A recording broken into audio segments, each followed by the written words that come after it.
नमस्कार दोस्तों, स्वागत है आप सभी का हिंदी साहित्य वैकल्पिक विषय की क्लास में। ये क्लास हिंदी साहित्य वैकल्पिक विषय से संबंधित एक सैंपल क्लास होने वाली है। इस क्लास के माध्यम से आप हिंदी साहित्य की क्लासेस की क्वालिटीज को चेक कर सकते हैं। अगर आपको पसंद आता है तो आप video.onlyis.in पर जाकर इस कोर्स को परचेस कर सकते हैं, जिसमें हिंदी साहित्य की संपूर्ण तैयारी कराई गई है। अधिक जानकारी के लिए आप इस नंबर पर कॉन्टैक्ट कर सकते हैं। क्लासेस को टू द पॉइंट रखने का प्रयास किया गया है। धन्यवाद। नमस्कार दोस्तों, स्वागत है आप सभी का हिंदी साहित्य वैकल्पिक विषय की क्लास में। पिछली क्लासेस में हम लोगों ने अपना पहला उपन्यास महाभोज समाप्त कर लिया था। आज हम लोग को एक और महत्वपूर्ण उपन्यास पर चर्चा करनी है। चूंकि हम लोग इसकी संवेदना से शुरुआत नहीं करेंगे, हम लोग इसकी कहानी को समझेंगे। कहानी को क्यों समझ रहे हैं? देखिए, एक तो इसकी भाषा जो है थोड़ी कठिन है। जो सामान्य पाठक पढ़ने बैठता है तो इसको ऊपर से जाता है पूरा। क्यों? क्योंकि संस्कृत निष्ठ भाषा का इस्तेमाल यहाँ यशपाल जी ने किया हुआ है, इसलिए थोड़ा समझने में दिक्कत आती है दिव्य उपन्यास को। इसलिए मैंने सोचा कि पहले इसकी कहानी बता देना अच्छा है। कहानी अगर आप समझ लेंगे तो जब आप पढ़ने बैठेंगे तो ज्यादा दिक्कत नहीं होगी। और जब आप इसको पढ़िएगा ना, तो मान लीजिए कोई कठिन शब्द आ जा रहा है तो उसको आपको टेंशन नहीं लेना है, निकालते चलिए। ठीक है, बस आप एक मोटा मोटा खाका इस उपन्यास का अपने दिमाग में बैठा लीजिए। इसमें क्या है कि जब इससे व्याख्या आती तो पहचानने में ज्यादा मुश्किल नहीं होती। क्यों? क्योंकि संस्कृत निष्ठ शब्द शैली का अपने आप में यही एक उपन्यास है आपके पाठ्यक्रम में। लेकिन जब व्याख्या करने को आता है तो मुश्किल होता है। तो उसमें मैं कुछ महत्वपूर्ण गद्य खंडों का जो है व्याख्या आपको बना के दे दूंगा, तो आप वहां से तैयार कर लेंगे। ठीक है, तो चलते हैं, शुरू करते हैं दिव्या उपन्यास को और जानते हैं कि इसके मुख्य मुख्य कैरेक्टर्स पहले कौन कौन से हैं और किन किन स्थानों पर बात की गई है। देखिए, जो दिव्या है ना, दिव्या उपन्यास यशपाल जी ने ये बौद्ध धर्म के आसपास का समय काल वर्णित किया है। ठीक है, बौद्ध धर्म के आसपास का देश काल यहाँ पे वर्णित किया है यशपाल जी ने। तो इसलिए चूंकि वातावरण ऐतिहासिक है, दूसरा बौद्ध काल के आसपास का है, इसलिए उस समय चूंकि संस्कृत भाषा लोकप्रिय थी, लोग अधिकतर संस्कृत ही बोलते थे, तो वातावरण को बिल्कुल सजीव दिखाने के लिए यशपाल जी ने यहां संस्कृत निष्ठ भाषा का इस्तेमाल किया है। तो ये फिलहाल प्रश्न में जब पूछा जाता है तो मैं जब वहां प्रश्न देखेंगे जब कैसा आता है तो वहां पे चर्चा करेंगे। फिलहाल समझते हैं उपन्यास में वर्णित प्रमुख स्थान कौन कौन से हैं। देखिए, सागल, यहां मुख्य घटना आपकी होगी। ठीक है, सागल से फिर जाएगी कहानी मथुरा में, और उसके बाद मथुरा से होते होते फिर सागल आ जाएगा और सागल में ही आपका उपन्यास समाप्त हो जाएगा। तो सागल, मथुरा और मगध, इन तीन स्थानों का जिक्र आपको उपन्यास में मिल जाएगा मोटा मोटा। और सागल पढ़ के ऐसा लगता है कि हाँ, ये सियालकोट के आसपास का क्षेत्र है। मतलब सियालकोट कहां पे है? पाकिस्तान में। तो ये जो सागल है ये सियालकोट के आसपास का क्षेत्र है। फिलहाल आप देखते हैं इसमें से और प्रमुख कैरेक्टर कौन कौन से हैं। देखो, कैरेक्टर को मैंने यहां पे 2-3 वर्गों में बांटा है ताकि समझने में आसानी हो। एक वर्ग मैंने दिया है विशिष्ट वर्गों को। विशिष्ट इन द सेंस कि इनका समाज में अच्छा खासा प्रभाव देखने को मिलता है। तो पहले जो कैरेक्टर है वो है मिथोद्रस। ये सागल के एक तरीके से प्रेसिडेंट समझिए आप, प्रेसिडेंट हैं सागल के। और इनकी बेटी है सीरो, जिसका व्यक्तित्व अपने आप में बहुत ही आक्रामक व्यक्तित्व है। ठीक है, ये कहां पे है अभी आपको पता लगेगा। उसके बाद प्रेस्त, ये सागल का सबसे धनवान व्यक्ति है। पहले ये दास था, ठीक है, लेकिन इसके बाद क्या हुआ, जब ये आजाद हुआ तो उस समय सागल के प्रेसिडेंट थे मिलिंद। मिलिंद ने चूंकि बौद्ध धर्म अपना लिया और मिलिंद का सेनापति था मिथोद्रस, तो मिथोद्रस को तो शासन मिल गया। और मिलिंद ने क्या किया, चूंकि दास लोगों को मुक्ति दी और बौद्ध धर्म से प्रभावित हुआ, तो मिलिंद ने सबको पैसा दे दिया, दासों को, कि जाओ तुम अपना जीवन व्यतीत करो, जिससे राजकोष भी खाली हो गया। तो कुछ दासों ने तो पैसा उड़ाया, अपना ऐश किया जब तक पैसा था, लेकिन इसने सही जगह इन्वेस्टमेंट किया अपने पैसे का, घोड़ों का व्यापार किया, और इसी घोड़ों के व्यापार के बल पे आज ये सागल का सबसे धनवान व्यक्ति बन गया। लेकिन चूंकि आप एक बात समझिए, आप भले ही कितने धनवान हो जाएं, लेकिन आपका सोशल स्टेटस, जब तक आपकी जाति, उस समाज की मैं बात कर रहा हूं, बौद्ध धर्म के समाज की बात कर रहा हूं, बौद्ध धर्म का लगभग 500 ईसा पूर्व की मैं बात कर रहा हूं। तो उस समय का जो समाज है आप जानते हैं कितना कॉम्प्लिकेटेड, कितना जटिल था। अपने आप में वर्ण व्यवस्था बहुत कठोर थी, बहुत कट्टर थी। तो भले ही आप इकोनॉमिक तौर पे, आर्थिक तौर पे या इकोनॉमिकली आप भले ही चाहे बहुत बड़े धनवान हो जाए, लेकिन सोशल स्टेटस आपका अभी भी नीचे है, क्योंकि आप दास समाज से हैं। लेकिन प्रेस्थ ने क्या किया, अपना सोशल स्टेटस ऊंचा करने के लिए एक गरीब ब्राह्मण कन्या से शादी की, और उस शादी से उसका पुत्र पृथुसेन हुआ, जो एक बहुत ही योग्य धनुर्धर तलवारबाज था। ठीक है, मुझे लगता है यहां तो कोई दिक्कत नहीं आ रही है। और तीसरे कैरेक्टर हैं धर्मस्थ देव शर्मा। ये हैं सागल के मुख्य न्यायाधीश, और इनका परिवार बहुत बड़ा है एक तरीके से। ये जो है धर्मस्थ देव शर्मा दिव्या के परदादा लगते हैं। और इसी परिवार में विष्णु शर्मा, प्रबुद्ध शर्मा, विनय शर्मा। जो विष्णु शर्मा है और विनय शर्मा है, ये दोनों हैं रूढ़िवादी, लेकिन जो प्रबुद्ध शर्मा है नाम से ही विवेकशील है। मतलब नाम से ही पता चला ना, प्रबुद्ध मतलब इंटेलेक्चुअल, तो विवेकशील है। तो मिथोदरस ये है सागल के प्रेसिडेंट, प्रेस सागल के सबसे धनवान व्यक्ति और अश्व व्यापार करता है, और धर्मस्थ देव शर्मा मुख्य न्यायाधीश हैं, और दिव्या धर्मस्थ देव शर्मा की क्या है, पोती है। और दिव्या और धर्मस्थ देव शर्मा के बीच क्या रिलेशन है कि दिव्या जो है दादा नहीं परदादा है। समझ रहे हैं? तो यहां तक समझ आ गया होगा। आप देखते हैं वर्ण व्यवस्था के इसमें कुछ समर्थक लोग हैं जो सागल समाज में जो वर्ण व्यवस्था का समर्थन करते हैं। उसमें आचार्य प्रवर्धन थे, और उनके बेटे हैं रुद्रधीर और वसुधीर। यहां धीर है, गलत टाइपिंग हो गई, रुद्रधीर। और दूसरे कैरेक्टर हैं कार्तवीर, उनका बेटा है सकृत। ठीक, आचार्य प्रवर्धन, उनके बेटे हैं रुद्रधीर, वसुधीर, और कार्तवीर का बेटा है सकृत। और अन्य लोग कुछ उपन्यास में हैं। अन्य महत्वपूर्ण व्यक्ति एक है प्रतुल। ये क्या करता है, दास युवतियों का खरीद फरोख्त करता है। धाता जो है, जब दिव्या पैदा हुई थी तो उसके कुछ समय बाद उसकी मां का देहांत हो जाता है। अब बेटी का पालन पोषण कौन करे, तो एक केयरटेकर की तरह धाता को रखा जाता है। तो धाता क्या है, दिव्या की केयरटेकर है। और धाता की बेटी है छाया, और छाया का जो प्रेम होता है बाहुल से। देखिए इतना जानने की जरूरत नहीं, लेकिन मैं आपको बता दे रहा हूं, क्योंकि नाम अगर आ जाएगा तो परेशान हो सकते हैं आप। तो धाता केयरटेकर है दिव्या की, ठीक है, और धाता की बेटी है छाया। क्योंकि छाया उसी घर में रहती है, तो छाया दिव्या की बहुत अच्छी दोस्त बन जाती है, बेस्ट फ्रेंड बन जाती है, और दिव्या छाया से अपनी लगभग सभी बातें शेयर करती है। एक दूसरा मुख्य कैरेक्टर है मलिका का। मलिका सागल की कला विभाग प्रमुख रहती हैं, क्योंकि एक महान नर्तकी हैं, इसलिए वो सागल की कला विभाग प्रमुख बनाई गई हैं। और उनके कुछ शिष्या हैं, रत्नप्रभा उनकी पुरानी शिष्या है। ये मथुरा में महान नर्तकी के तौर पर प्रसिद्ध है। और जो नई शिष्याओं में है वो है दिव्या और माधुलिका। ये नई शिष्याओं में है, रत्नप्रभा पुरानी शिष्या में है, और जो दिव्या और माधुलिका ये नई शिष्याओं में है। उसके बाद एक महत्वपूर्ण कैरेक्टर आता है स्थविर चीवुक। ये सागल के वैद्य रहते हैं और बौद्ध धर्म के उपासक रहते हैं, या एक तरीके से कह सकते हैं बौद्ध धर्म का प्रचार प्रसार करते हैं, बौद्ध दर्शन का प्रचार प्रसार करते हैं।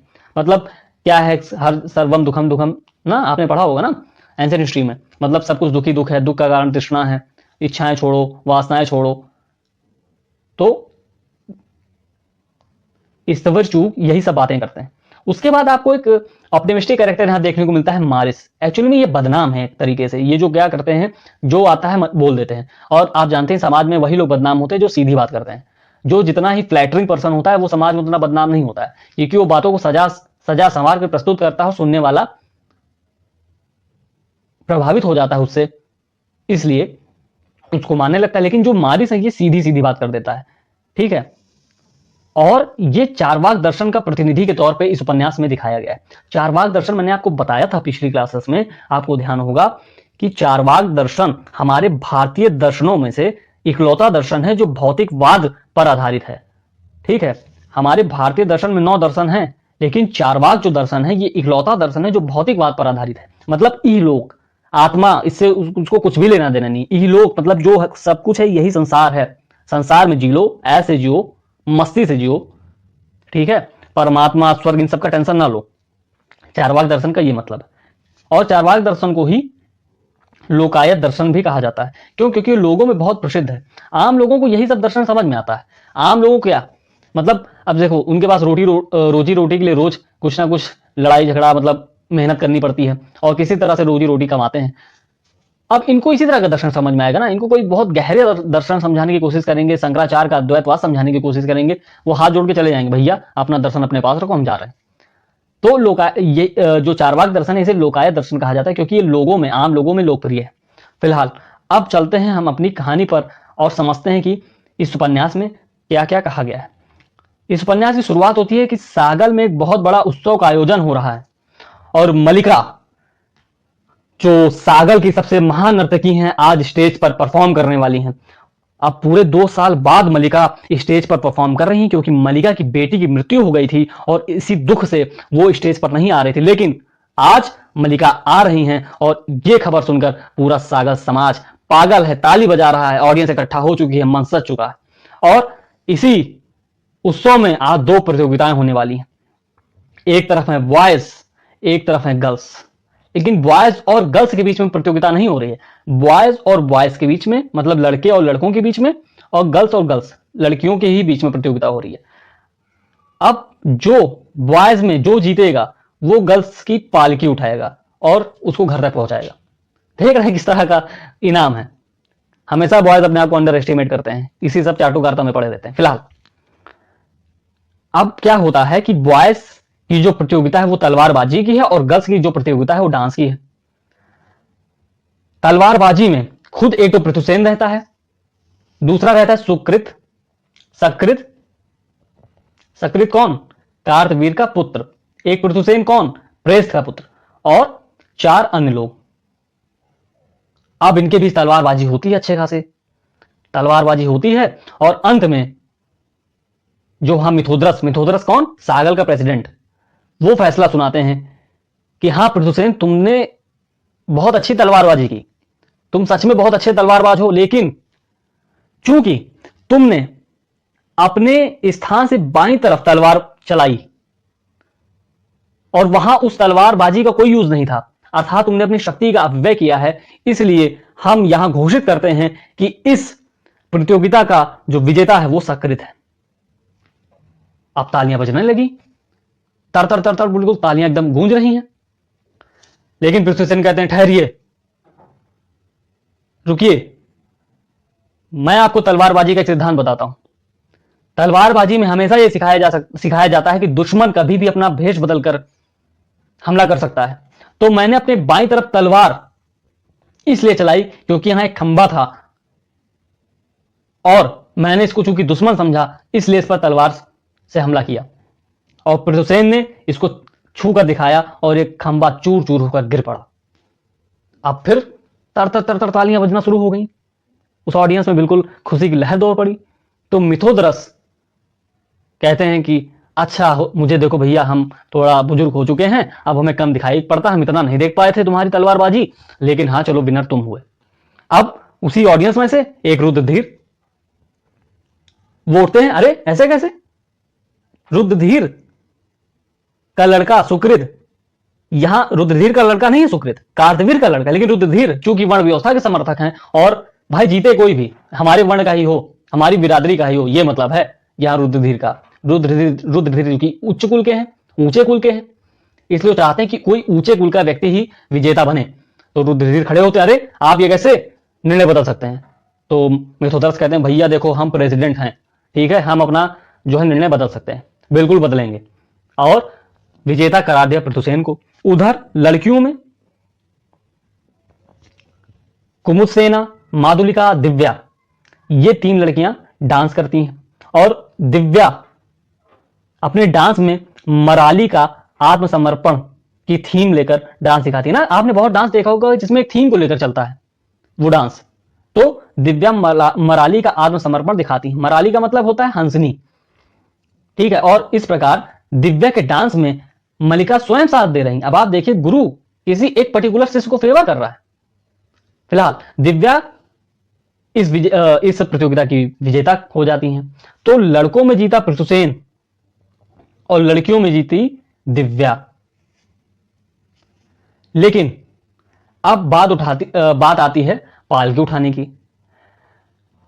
लेकिन यहां जो ऑडियंस विरोध करती है और रुद्रधीर कहता है कि नहीं, दिव्या चूंकि उच्च कुल की है और एक दास उच्च कुल की कन्या का पालकी उठाए, ये हम हरगिज बर्दाश्त नहीं करेंगे। और पृथुसेन को इजाजत नहीं मिलती है। अब पृथुसेन हो जाता भैया गुस्सा कि देखो हम जीते भी और हमें न्याय नहीं मिला। अब इससे क्षुब्ध होकर, गुस्सा होकर पृथुसेन जाता है किसके पास? धर्मस देव शर्मा के पास। धर्मस देव शर्मा कौन है? चीफ जस्टिस, न्याय के लिए जाता है। लेकिन वो जाता है पृथुसेन और उसको मिलती है वहां दिव्या।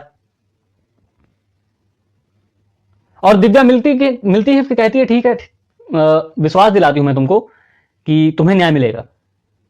पृथुसेन कहता है अरे देखो मैंने इतनी मेहनत से तलवारबाजी की, हम इतने योग्य हैं वो। तो दिव्या थोड़ी गिल्ट फीलिंग आ जाती है कि हाँ उसके साथ न्याय नहीं हुआ है। वो अपने परदादा जी से कहती भी है कि अरे उसको न्याय दिला दो, लेकिन धर्मदेव शर्मा कहते हैं अरे तुम चुप रहो, तुम अभी शासन व्यवस्था को नहीं जानती हो। अगर हम पृथुसेन को न्याय दिला देंगे ना तो जो वर्ण व्यवस्था के समर्थक लोग हैं वो बवाल कर देंगे और इससे शासन गिर जाएगा, सरकार गिर जाएगी।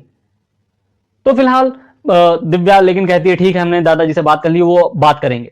तो लेकिन पृथुसेन को भरोसा जमता नहीं है। ठीक है, तो इसी बातचीत के दरमियान पृथुसेन और दिव्या को हो जाता है आपस में प्रेम। उधर पृथुसेन का जो पापा है प्रेस्त, मतलब पृथुसेन के पिताजी प्रेस्त, ये चाहते हैं कि पृथुसेन को सागल क्षेत्र का सम्राट बनाना चाहते हैं। ठीक है, प्रधानमंत्री बनाना चाहते हैं एक तरीके से सागल क्षेत्र का। अब वो इसी ताक में रहते हैं कि इस सागल क्षेत्र पर कोई संकट आए जिससे हम हेल्प करें सागल क्षेत्र की और अपने फेवर में ये फैसला करवा लें कि हाँ मेरा बेटा पृथुसेन इस सागल क्षेत्र का प्रधानमंत्री बनेगा। तो ये बहुत चालू आदमी है प्रेस्त, मतलब पृथुसेन का पापा बहुत चालू आदमी। और अब देखिए क्या होता है, इतने में होता है कि सागल के पश्चिम से हमला हो रहा है केंद्रस का। और केंद्रस के बारे में यह बात प्रचलित थी कि ये जहां जाता है मारकाट करता है, वहां की नारियों को परेशान करता है, बलात्कार करता है और छिन्न भिन्न कर देता है वहां की अर्थव्यवस्था को। अब सब लोग डर गए भाई, सागल के लोग डर गए। अब सागल पर संकट छा गया और इस समय जो व्यापारी होते हैं वो खूब पैसा इकट्ठा करने जमाखोरी में फंस गए या शुरू कर दी जमाखोरी करना। ठीक है, तो पूरा सागल इस समय तनाव में है। इधर प्रेस्त को मौका मिल गया। प्रेस्त सोचता है कि यही अच्छा मौका है अपने बेटे को प्रधानमंत्री पद दिलवाने का। तो प्रेस्त कहता है ठीक है मैं हेल्प करूंगा, लेकिन मेरे बेटे को न्याय चाहिए। एक तो वो वाला जो अभी हुआ था, कहां, उत्सव में। तो सभा बैठती है और इसमें दो फैसला लिया जाता है। एक, पृथुसेन को न्याय का कि हां देखो रुद्रधीर ने पृथुसेन के साथ गलत किया था उस सभा में, इसलिए रुद्रधीर को 1000 दिन का देश निकाला दिया जाता है। मतलब ये इनको सागल छोड़ के जाना पड़ेगा। 1000 दिन के लिए रुद्रधीर बाहर हो जाएंगे। 1000 दिन के लिए रुद्रधीर बाहर। अब रुद्रधीर गुस्साते हैं, गुस्से में कह देते हैं अरे ऐसे वैसी बात। अब भाई गुस्से में अरे कोर्ट क्या अवमानना कर दिया तुमने। तो कोर्ट मतलब चीफ जस्टिस कहते हैं 1000 दिन और। अब मतलब 2000 दिन तुम सागल से बाहर रहोगे। और दूसरा फैसला यह करते हैं कि मिथोदरस, कौन, प्रेसिडेंट सागल के, सब शक्तियां अपने हाथ में लेते हैं और पृथुसेन को सेनापति नियुक्त करते हैं। मतलब जो अभी तक गणतंत्र था अब राजतंत्र बन गया और सागल की समस्त शक्तियां किसी एक व्यक्ति के हाथ में आ गई, वो है मिथोदरस। और मिथोदरस नियुक्त करते हैं पृथुसेन को सेनापति। सेनापति बहुत बड़ी बात हो गई क्योंकि वो दास समाज से था, उस पद पर अलॉटमेंट नहीं थी, लेकिन फिर भी पृथुसेन को सेनापति बनाया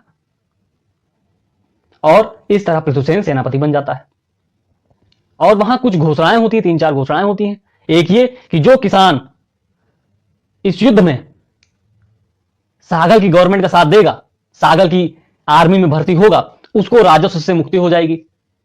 और दूसरा, जो दास इस आर्मी में शामिल होगा उसको उसकी पीढ़ी सहित दासत्व से मुक्ति मिल जाएगी। तो ठीक ठाक लोग जमा हो गए कि हाँ चलो हम साथ देंगे, अरे हमारी जमीन का राजस्व बचेगा, हमें दासत्व से मुक्ति मिल जाएगी। तो एक अच्छी खासी, जिसे कहते हैं मोटिवेटेड सेना तैयार हो गई और युद्ध हुआ। ठीक है, लेकिन युद्ध अभी होने वाला है, ये हो गई आर्मी तैयार। अभी इसी बीच क्या होता है भाई, देखो कुल मिला के पृथुसेन जितने भी बड़े तलवारबाज होंगे अपने घर के, लेकिन भाई मौत का डर तो सबको लगता है। अब पृथुसेन को जाना तो है लड़ाई करने केंद्र से, लेकिन सोचता है यार कहीं लौट के ना आऊं। तो दिव्या से कहता है कि देखो मैं जा रहा हूं, हो सकता है मैं लौट के ना आऊं। और दिव्या को फिजिकल रिलेशन बनाने के लिए इमोशनल भी करता है तो दिव्या पहले नानुकुर करती है, बाद में मान जाती है कि हाँ चलो ठीक है भाई, हमें अंत में एक दूसरे से शादी करनी ही करनी है। पृथुसेन ने प्रेत को बता दिया, मतलब अपने पापा को, और धर्मस देवसेना से बात कर ली है। लेकिन चूंकि उस समय युद्ध का समय था तो दोनों ने हाँ तो कर दी, लेकिन बाद में मुकर जाते हैं प्रेत, खासतौर से वो जो चालाक आदमी। तो दिव्या और पृथुसेन एक दूसरे से फिजिकल इंटरेक्ट होते हैं, सेक्सुअल इंटरकोर्स होता है, और दिव्या गर्भ धारण कर लेती है, मां बन जाती है। उस समय कॉन्ट्रासेप्टिव नहीं था। अब इधर क्या होता है, पृथुसेन चले जाते हैं युद्ध पे, और पता चलता है कि पृथुसेन ने केंद्रस को मौत के घाट उतार दिया है। हर तरफ पृथुसेन की वाहवाही होती है। लेकिन चूंकि उस युद्ध में पृथुसेन भी घायल होता है, ठीक है, पृथुसेन भी घायल हो जाता है। तो पृथुसेन लौटता है अपने घर, और अपने पापा से कहता है देखो पापा, तुमने जैसा कहा था मैंने वैसा किया, अब हमारी शादी दिव्या से कराओ। तो कहता है देखो भैया, पागल मत बनो, ठीक है, तुम दिव्या के नूर पे मरे जा रहे हो, उससे सुंदर सुंदर लड़कियां तुम्हें मिल जाएंगी, काहे तुम परेशान। नहीं नहीं नहीं, मुझे तो दिव्या से ही शादी करनी है। कहता है देखो एक बात बताएं, इस जीवन में स्त्री एक उपकरण है, जीवन में एक साधन है, साध नहीं, मतलब भोग करो किनारे करो, ठीक है, मतलब एक स्त्री को एक तरीके से भोग्य वस्तु समझा जा रहा है। मैं उस जमाने की बात कर रहा हूं। और इसी पे यूपीएससी ने प्रश्न भी पूछा कि क्या दिव्या में जो है भारत की जो संस्कृति का महिमा मंडन हुआ है, कि उसकी विद्रुताओं को सामने किया गया, मतलब क्या गलत दिखाया गया या सही दिखाया गया। इस तरह जब हम क्वेश्चन पे आएंगे तो बात करेंगे उस पर। तो देख रहे हैं आप, यहां इस समाज में स्त्री को एक तरीके से भोग्य वस्तु समझा जा रहा है, और पुलिस कह रहा है देखो भाई, भोग करो किनारे हो, बस बात खत्म, ठीक है, तुम्हें तो यार अच्छी खासी लड़कियां मिल जाएंगी। और क्योंकि प्रेस मैंने आपको बताया, ये शादी किससे कराना चाह रहा है, सीरो से। सीरो कौन, प्रेसिडेंट की लड़की, मतलब सारी पावर अपने हाथ में चाहता है। और बहुत लोग माता पिता अपनी संतान की खुशी के लिए शादी नहीं करते, संतान का सौदा करते हैं, ठीक है, अपनी किसी इच्छा को पूरी करने के लिए। तो प्रेस तो सीरो को समझाता है देखो भैया, तुम पृथुसेन के आसपास ही रहो, अपना यार प्रभाव जमाओ, ताकि तुमसे अट्रैक्ट हो, शादी वादी करे। तो सीरो अब इसके आसपास रहना शुरू कर देती है। अब इधर दिव्या को जो 4 बार महीने हो गया है गर्भ धारण किए, देखिए शुरू के 3-4 महीने तो ठीक है, लेकिन जब 4-5 महीने से ज्यादा होने लगता है तब गर्भ छिपाने में दिक्कत आती है। तो दिव्या जाती है पृथुसेन से मिलने, लेकिन एक कंटाइन जो बीच में सीरो होती है, एकता कपूर की सीरियल की तरह, ये मना कर देती है कि भाई देखो वो घायल पड़े हैं, अभी नहीं मिल सकते। ठीक है चलो, अभी घायल हैं, अब धीरे धीरे होश आने लगता है, और दिव्या कहती अब चाहे जो हो जाए, अब मिलना तो पड़ेगा ही, देखो बात इतनी बढ़ चुकी है। तो दिव्या उदास होकर एक लास्ट अटेम्प्ट करने जाती है। तो वो पहुंचती है पृथुसेन के घर के सामने, और वहां के चौकीदार से कहती है देखो भैया, हमारा संदेश पहुंचाओ जरा पृथुसेन से कि दिव्या मिलने आई है और बहुत जरूरी बात करनी है। अब पृथुसेन सो रहा है या आराम कर रहा है, तो उस चौकीदार को बीच में मिल जाती है सीरो। पूछती क्या संदेश भिजवाया दिव्या ने, तो चौकीदार कहता है देखो दिव्या मिलना चाहती है। तो सीरो कह देती है कि चौकीदार से कि तुम जाओ मना कर दो दिव्या को, कह दो पृथुसेन ने ऐसा किया, कहा है कि वो आराम कर रहा है, वो मिलना नहीं चाहता। समझ रहे हैं, इसे कहते हैं गलत फहमी फैलाना, जो एकता कपूर के सीरियल में आपको बहुत अच्छे से देखने को मिलता है। तो अब दिव्या उदास हो जाती है, लेकिन अब चूंकि वो घर नहीं जा सकती, क्योंकि बात बहुत बढ़ चुकी है, अब गर्भ छुपाना यहां मुश्किल हो रहा है। तो दिव्या अब घर छोड़कर जा रही है, और उसके साथ साथ धाता कौन, दिव्या की केयर टेकर, ये भी चलती हैं साथ साथ। और रास्ते में कुछ छेड़ने वाले लोग मिल जाते हैं, मताल वृक्क जैसे लोग। फिलहाल उससे किसी तरह बच बचा के एक बूढ़ी औरत मिलती है, बुजुर्ग महिला मिलती है कि अरे देखो तुम्हारे साथ कितना गलत हुआ, वाह हम तुम्हें शरण देते हैं। लेकिन इस बुजुर्ग महिला के पीछे स्वार्थ छिपा था कि ये क्या करती है, ये दिव्या को बेचने का सोचती है कि इसको मैं बेच दूंगी, ठीक है, किसके हाथों, प्रतुल के हाथों, प्रतुल के हाथों दिव्या को बेच दूंगी। और दिव्या और धाता अलग अलग कमरे में कर दिए जाते हैं, और यहीं से जो धाता का रोल है वो समाप्त हो जाता है इस उपन्यास में।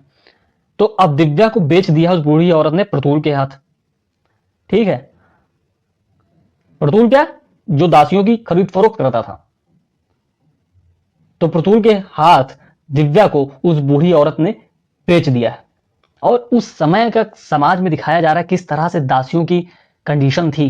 प्रति 18 माह दासी बच्चा पैदा करती थी और उसके बाद फिर प्रति 18 माह पे दासी बच्चा पैदा करती थी। मतलब 9-10 महीने में बच्चे को जन्म दिया, उसके बाद 8 महीना आराम किया और फिर से बच्चे को जन्म दिया। मतलब बकायदा बिजनेस चलता था एक तरीके से, इतनी गिरी कंडीशन थी दासियों की। और दूसरी तरफ वहां हो हल्ला मच गया, अरे दिव्या कहां गई, दिव्या कहां गई। विष्णु शर्मा, कौन, आचार्य देव शर्मा के घर के, धर्मस देव शर्मा के घर के विष्णु शर्मा वो हल्ला मचाए हैं, दिव्या कहां गई, दिव्या कहां गई। और विष्णु शर्मा पूछते हैं छाया से, बताओ दिव्या कहां है। तो छाया जनबे नहीं करती भाई कहां चली गई दिव्या। और विष्णु शर्मा इतना मार देते हैं, इतना मार पीट देते हैं कि छाया की मौत हो जाती है। और ये सुनकर, ये खबर पाते ही कि हमारे घर में इतना अत्याचार हुआ और एक अत्याचार से हमारे यहाँ दासी जो छाया उसकी मौत हो गई, तो धर्मस देव शर्मा को भी हार्ट अटैक आ जाता है, उनकी भी मौत हो जाती है। तो आप इसमें एक अच्छी बात दिखाई गई कि एक ब्राह्मण जो धर्मस देव शर्मा है, एक दासी के प्रति इतने संवेदनशील हैं कि उसके मौत की खबर पाते ही उनकी भी मृत्यु हो जाती है। और इधर प्रतुल मथुरा ले जाता है दिव्या को, और जो साथ में और दासियां हैं ना, उसमें दिव्या भी है, तो मथुरा तक ले जाता है और वहां गोजर नाम के व्यक्ति को बेच देता है। और गोजर जो है वो बेच देता है दिव्या को चक्रधर ब्राह्मण के हाथ में। चक्रधर ब्राह्मण ने इसलिए खरीदा क्योंकि इनकी जो बीवी हैं उन्होंने एक बच्चे को जन्म दिया है, मतलब जो ब्राह्मणी है उसने एक बच्चे को जन्म दिया है, लेकिन ठीक उसकी स्थिति है नहीं, हेल्थ कंडीशन ठीक नहीं है। तो दिव्या को इसलिए खरीदा है कि दिव्या इस ब्राह्मणी के बच्चे को दूध पिलाएगी। और इसी भी दिव्या को भी बेटा हो जाता है जिसका नाम है शाकुल। शाकुल। अब आप कंडीशन समझिए कि ब्राह्मणी का भी बेटा है और दिव्या का भी बेटा शाकुल है। तो ब्राह्मण चाहता है कि देखो सारा दूध पिला दो भाई हमारे बेटे को, ये तगड़ा स्ट्रांग होना चाहिए, हमें तुम्हारे बच्चे से मतलब नहीं, हमने तुम्हें खरीदा है, तुम मेरी प्रॉपर्टी हो। लेकिन अब आप समझ रहे हैं ना किस तरह की कंडीशन है, भाई बेटा है उसका शाकुल, उसको भी तो दूध चाहिए। तो उपन्यास में एक कथन आएगा बहुत ही मार्मिक कि दिव्या स्वयं अपना ही दूध चुराने लगी। ये कंडीशन हो गई है, वो गाय के बच्चे को देख रही है कि हाँ बिल्कुल गाय के बच्चे की तरह मेरे बच्चे की कंडीशन है। समझ रहे हैं ना, जैसे गांव में देखते होंगे या शहरी समाज में देखते होंगे, एक तो इंजेक्शन लगा के किस तरह मतलब निर्दयता से दूध निकाला जाता है, दूसरा उसके बच्चे को बस जरा सा पीने दिया जाता है और सारा दूध निकाल लिया जाता है। तो वही कंडीशन आज दिव्या और दिव्या के बच्चे की है। तो एक समय आता है कि क्रोध में दिव्या मना कर देती कि नहीं, अब हम और दूध नहीं पिला सकते हैं, देखो हमें हमारे बच्चे को भी दूध पिलाने दो। तो इसमें फिर क्या होता है, उसी ब्राह्मणी के घर में एक दासी कहती देखो तुम्हें ब्राह्मण दादा से ऐसे बात नहीं करनी चाहिए थी, वो क्या कर रहे हैं, वो आज तुम्हारे बच्चे को चोरी करवा देंगे, बेच देंगे। तो दिव्या वहां से भागती है अपने बेटे को लेकर। ठीक है, दिव्या वहां से भागती है और जाती है, सोचती है कि अब हम जाएंगे बुद्ध संघ में। उसने बहुत सुना था ना, बुद्धम शरणम गच्छामि, बुद्धम शरणम गच्छामि। और उसने ये सुना था कि आम्रपाली नाम की एक वेश्या को बुद्ध जी ने शरण दी थी, तो क्यों नहीं मेरे बौद्ध संघ भी हमें शरण देगा। तो जाती है, एक बौद्ध व्यक्ति निकल के आता है और कहता है बताओ क्या बात है। तो दिव्या कहती है प्लीज मुझे एंट्री दे दो, देखो मेरे पीछे ये समस्याएं लगी हैं। अब पूछता है बताओ तुम्हारे पति ने तुम्हें इजाजत दी है इस संघ में आने की। तो कहते हैं नहीं भाई, शादी नहीं हुई तो पति कहां से, तुम्हारे अभिभावक ने मतलब माता पिता ने, मतलब पिता ने, माता नहीं यहाँ पे, पिता ने। तो दिव्या कहती नहीं, तुम्हारे बेटे ने, अब बेटा इस काबिल हुआ ही नहीं, अभी बच्चा ही है वो, तो वो क्या इजाजत देगा। तो कहते नहीं। तो बौद्ध व्यक्ति कहता है कि नहीं आपको एंट्री नहीं मिल सकती। तो यहां जो है बौद्ध धर्म को भी चेहरा सामने लाया है यशपाल जी ने, बौद्ध धर्म का भी विद्रूप चेहरा सामने लाया है यशपाल जी ने। ठीक है, जो बहुत बौद्ध दर्शन की तारीफ करते थे, महिलाओं के साथ किस तरह से व्यवहार बौद्ध धर्म में भी हुआ, वो दिखाने का प्रयास किया यशपाल जी ने। यहां बौद्ध धर्म में स्त्री को त्याज्य माना जाता है कि स्त्री मोक्ष के मार्ग में एक बाधा है। जो इस वासना के चक्कर में, स्त्री को वासना की वस्तु समझा जाता है, जो इस वस्तु के चक्कर में, इस वासना के चक्कर में फंस जाएगा वो मोक्ष को प्राप्त नहीं कर सकेगा। इसलिए स्त्री एक त्याज्य वस्तु है। भाई कैसे तुम किसी जेंडर को त्याज्य वस्तु कह रहे हो, उसका भी तो अपना एक स्वतंत्र अस्तित्व है, उसको भी तो भगवान ने बनाया है, उसको भी तो सृष्टि ने बनाया है।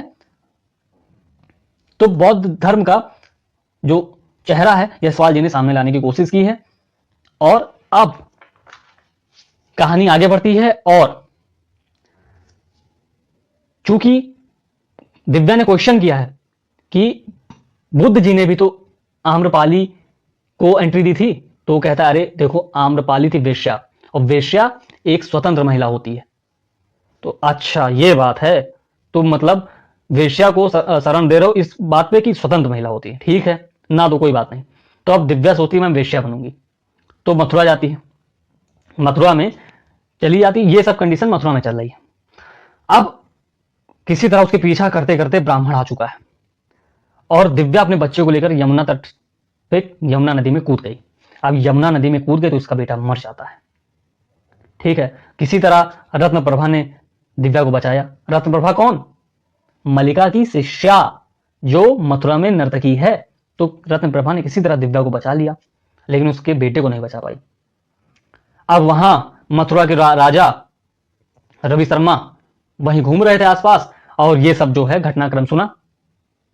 ब्राह्मण कहता है देखो भाई, ये मेरी प्रॉपर्टी है और ये मुझे छोड़कर भाग रही थी, चोरी कर रही थी एक तरीके से। और उसके बाद जब दिव्या के पक्ष को सुना जाता है, रत्न प्रभा ने सुनाया कि देखो इनके दिव्या के साथ ऐसा ऐसा किया, तो जो राजा थे उन्होंने ब्राह्मण को 200 स्वर्ण मुद्रा का दंड सुनाया। 200 स्वर्ण मुद्रा अपने आप में बहुत बड़ी कीमत थी, तो 200 स्वर्ण मुद्रा का दंड सुनाया। तो ब्राह्मण कहता अरे मालिक, हम तो बर्बाद हो जाएंगे, हम तो भीख मांग के तुम अब राजकोष में जमा करो। किस तरह तुमने उसके साथ दुर्व्यवहार किया है, उसके बच्चे के साथ, उसके साथ। और उसके बाद राजा दिव्या को कहता है कि देखो ठीक है, चोरी तो तुमने भी की है, तुम्हें 4 कोड़े की सजा मिलेगी, लेकिन सॉफ्ट तरीके से। उसके बाद अब चूंकि यहां दासी जब दिव्या थी, मतलब ब्राह्मणी के घर पे थी, तो उसका नाम दारा था। अब लेकिन वो बनने जा रही वेश्या। वेश्या इन द सेंस मुजरा करने वाली, नृत्य करने वाली। तो यहां इसका नाम हो जाएगा अंशुमाला, ठीक है, ध्यान रखिएगा उपन्यास में पढ़ते समय। तो दिव्या का उपन्यास में 3 नाम होता है, एक दिव्या स्वयं, फिर दारा, फिर अंशुमाला। तो अंशुमाला नाम से ये प्रसिद्ध होती है। और उसके बाद इसका नाम जो है रत्न प्रभा से भी बड़ा हो जाता है, लेकिन रत्न प्रभा ठीक है, खुश है कि हाँ चलो अच्छी बात है, किसी तरह उसकी जिंदगी संवर रही है। अब इसी बीच मारिस आते हैं मथुरा, ठीक है, मारिस मथुरा आते हैं और दिव्या को देखकर चकित रह जाते हैं। लेकिन मारिस जो है शुरू से ही दिव्या को किसी ना किसी तरह प्रेम करता था अंदर ही अंदर, लेकिन उस समय कंडीशंस कुछ ऐसी थी कि मारिस अगर प्रयास करता तो कहता अरे यार मेरा प्रयास बेकार जाना ही जाना है, क्योंकि दिव्या की कंडीशन उस समय बहुत अच्छी थी, बहुत उच्च कुल की लड़की थी। लेकिन अब चूंकि कंडीशन इस स्थिति में आ चुकी है कि दिव्या वेश्या हो चुकी है, नृत्य कर रही है लोगों के सामने, तो शायद मेरा जो प्रयास है वो कामयाब हो। और मारिस किसी तरह से प्रयास करता है, लेकिन दिव्या कहती है मेरे अंदर जीने की या विवाह करने की या शादी रचाने की या जीवन को आगे बढ़ाने की कोई इच्छा नहीं है। ये अपना चारवाक दर्शन झाड़ना शुरू करते हैं, लेकिन दिव्या जो है वो किसी ना किसी तरह मना करती है कि देखो नहीं नहीं नहीं, मैं नहीं कर सकती। लेकिन कहीं ना कहीं दिव्या के मन में मारिस के लिए यहाँ प्रेम की ज्वाला उठना शुरू हो गई है, और वो अब ये सोच रहे हैं कि अगर आपकी मारिस मेरे सामने फिर से प्रपोजल रखेगा तो मैं एक्सेप्ट कर लूंगी। लेकिन अब मारिस जो कि थक हार चुका है, चलो ठीक है तुम्हारा जैसा मन, अब मैं यहां से चलता हूं, ठीक है। और उसी बीच में एक मूर्ति का जिक्र आता है जिस पर लोगों ने कुछ आपत्तियां उठाई हैं इस उपन्यास में। मूर्ति कुछ ऐसी है कि उस मूर्ति में जो महिला के शरीर का गले से नीचे और घुटने से ऊपर तक का ही भाग दिखाया गया है, तो इस पर उपन्यास में कुछ आपत्तियां उठी हैं। लेकिन चूंकि मैंने बताया ना कि यशपाल जी ने उस समय के सोच को जो महिला के प्रति थी समाज में, बिल्कुल स्पष्ट चित्रण करने के सिलसिले में ऐसा किया होगा। और उसके बाद रत्न प्रभा मारिस से पूछती है, क्योंकि मारिस एक बहुत बड़ा मूर्तिकार है, उसे अच्छी समझ है मूर्तियों की, तो रत्न प्रभा पूछती है मारिस से। रत्न प्रभा भी एक तरीके से मारिस से बहुत प्रभावित थी, उसके दर्शन से बहुत प्रभावित थी, उसकी बातों से बहुत प्रभावित थी। मारिस बहुत बड़ी बड़ी बातें करता था। तो रत्न प्रभा पूछती है मारिस से, बताओ भाई तुम इस मूर्ति को क्या पूरा मानते हो? तो मारिस अपने दर्शन के हिसाब से बताता है, देखो स्त्री के यही वो अंग हैं जो पुरुष को आकर्षित करते हैं और संतान पैदा करने के लिए बाध्य करते हैं, और यही वो अंग है जिससे उस संतान का पालन पोषण होता है। और चूंकि स्त्री का काम है सिर्फ सृष्टि करना, संतान पैदा करना, संतान का पालन पोषण करना, तो इसलिए मैं इस मूर्ति को अपने आप में पूर्ण मानता हूं। तो आप देख रहे हैं नारी के प्रति किस तरह की सोच है वो समाज में। मतलब नारी का सिर्फ भोग करना है, नारी का कोई स्वतंत्र अस्तित्व नहीं है। और इसी बीच एंट्री होती है रुद्रधीर की। रुद्रधीर कौन? जिसे देश निकाला दे दिया था, वो पहुंचता है मथुरा। अभी सागल नहीं पहुंचा है, अभी उसके दिन पूरे नहीं हुए हैं। पहुंचता है, रुद्रधीर भी दिव्या को चाहता था, ठीक है। पहुंचता है और देख के चकित हो जाता, अरे दिव्या यहां पे डांस कर रही है। तो उसके बाद कहता चलो अब मैं प्रस्ताव देता हूं। तो 1000 स्वर्ण मुद्राओं का फेंक के सीना तांग के खड़ा होता है, देखो ये हम राजा हैं, देखो हम तुम्हें प्रस्ताव दे रहे हैं। ये सोचता है था कि दिव्या पैसे से बिक जाएगी, इसकी तरफ आ जाएगी, इसे शादी कर लेगी। लेकिन चूंकि दिव्या को पैसे का लालच वाला जब रह नहीं गया था, पहले भी नहीं था, आज भी नहीं। और ये 1000 स्वर्ण मुद्रा जानते हैं कब मिली थी रुद्रधीर को? ये जब देश निकाला दिए जा रहे थे ना, तो इनके पापा ने इनको दिया था कि देखो संकट में काम आएगी। तो दिव्या कहती ठीक है भैया, हम तुम्हारा भाव समझ गए हैं, तुम कितनी नीच सोच के व्यक्ति हो, इसको पकड़ो और संकट के समय काम आएगी। तो रुद्रधीर के अंदर दिव्या को लेके बहुत ही अच्छी इमेज बन गई कि अरे देखो मैंने इतना उसे लालच दिया लेकिन फिर भी नहीं। और इधर सागल में मलिका परेशान है। मलिका कौन? कला विभाग के प्रमुख। क्यों? क्योंकि इस समय पृथुसेन जो है प्रधानमंत्री बन चुका है सागल का, और पृथुसेन का चक्कर चलता है मधुलिका से। मधुलिका कौन? मलिका की शिष्या, दिव्या के बाद वाली। और एक बार मलिका मधुलिका को डांट देती कि अरे तुम अपने डांस पे ध्यान दो, तुम कहां इधर उधर नैन मटक्का करती फिर रही हो। तो ये मधुलिका भाई पृथुसेन को बता देती है, और पृथुसेन इसको डांट लगाता है कि देखो ज्यादा नौटंकी ना करो, अपनी हद में रहो, वो हमारी प्रेमिका है, हमारी लवर है, हमें लव करने दो, हमारे बीच में रंगा मत डालो। तो अब भैया मलिका क्षुब्ध होती है कि अरे पहली बार जिंदगी में किसी कला प्रमुख को, कला प्रमुख की अधिष्ठात्री को, हम यहाँ के अधिशास्त्री थे और इतने बड़े टीचर हैं, इतने बड़े डांसर हैं हम यहाँ, इसकी देखो हिम्मत कैसे बढ़ गई। तो ये भी किसी ना किसी तरह पृथुसेन को गद्दी से हटाना चाह रही है मलिका। और रुद्रधीर पहुंच जाते हैं यहां पे, कहां? सागल में। और जैसे रुद्रधीर पहुंचते हैं, विष्णु शर्मा ये सब जितने जो वर्ण व्यवस्था के समर्थक लोग थे, अब नहीं छोड़ेंगे पृथुसेन को, अब सत्ता हासिल करके रहेंगे। और इधर क्या होता है फिर? सागल में उत्सव होता है, और इस उत्सव में जो है पृथुसेन विष्णु शर्मा की बहनों के साथ डांस करता है, दिखाता है देखो मेरी कितनी बड़ी औकात हो गई, तुम लोग के सामने तुम्हारी बहन के साथ डांस कर रहे हैं। और उसके बाद जोला नाम की महिला के साथ उसी उत्सव में जिस स्टेज में डांस हो रहा है सब, उस उत्सव के पंडाल से बाहर आ जाता है। खूब दारू वारू पिया रहता है, खूब नशे में रहता है, लेकिन देखता है अपने आसपास कि हाँ हमें मारने की प्लानिंग की गई है, हम पर अटैक होने वाला है, और तुरंत होश में आ जाता है। भाई मृत्यु का डर किसे नहीं है, कितना भी बड़ा नशा हो मृत्यु उतार देती है, ठीक है। तो अब नशे से तुरंत उभरता है और भागता है, और भागते भागते रास्ते में मिल जाता है उसे कौन? स्थविर चिवुक। चिवुक कौन? बौद्ध धर्म के उपासक। ये कहते हैं मृत्यु क्या है, सभी को मरना है एक न दिन। अरे भैया ज्ञान अपने पास रखो, जल्दी हमको बचाओ। तो चिवुक ले जाते हैं बौद्ध संघ में छुपा लेते हैं, मतलब जहां बौद्ध लोग रहते हैं। अब डर जाते हैं बौद्ध लोग, तो भैया तुम किसको ले आए हो? पृथुसेन को। रुद्रधीर मारने को दौड़ा, हम लोग की भी मार डालेगा। तो चिवुक समझाता है देखो तुम अगर सही बौद्ध हो ना, तो तुम्हें मृत्यु से डर नहीं होना चाहिए। तो किसी ना किसी तरह जो है पृथुसेन को बौद्ध संघ में छिपा लिया जाता है। और पृथुसेन जब इन सब का रहन सहन देखता है, तो वो भी बौद्ध धर्म से प्रभावित हो जाता है, और उसके बाद कहता है महाराज चिवुक जी, आप मुझे भी बौद्ध धर्म की दीक्षा दीजिए, मेरा भी संसार से मोह माया से ध्यान खत्म हो चुका है, अब मुझे भी बुद्धम शरणम गच्छामि। तो पृथुसेन बन जाते हैं भंते पृथुसेन। तो जहां भी व्याख्या में भंते आएगा ना, तो खट से आप समझ जाएंगे कि हाँ दिव्या से लिया गया है। तो चिवुक कहते हैं देखो अब तुम बौद्ध धर्म में आ चुके हो, मृत्यु का डर तो नहीं रह गया तुम्हें। तो पृथुसेन कहते हैं नहीं जी, अब मुझे कोई डर नहीं है। तो चिवुक कहते हैं चलोगे मेरे साथ, मैं जहां कहूंगा वहां चलोगे? तो पृथुसेन कहते हैं ठीक है चलो। तो ये जाते हैं रुद्रधीर के पास।